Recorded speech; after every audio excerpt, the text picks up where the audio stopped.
رمضان مبارک سے 2 ماہ پہلے اللہ تعالی سے دعا فرماتے، رمضان مبارک کا انتظار کرتے۔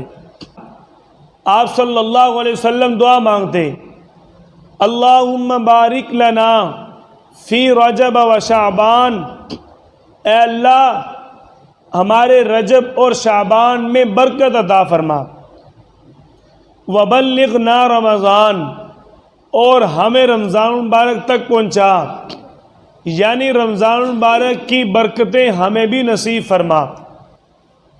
امام ربانی مجدد الفسانی رحمۃ اللہ علیہ فرماتے ہیں کہ ہمارے ہاں رمضان مبارک کا اتنا اہتمام ہوتا تھا،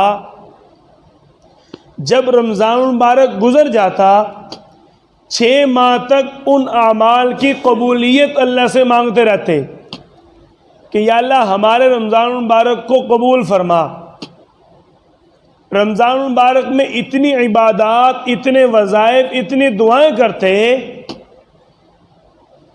کہ اس کی قبولیت کے لیے 6 ماہ تک دعائیں مانگنی پڑتی تھی، اتنے زیادہ اعمال۔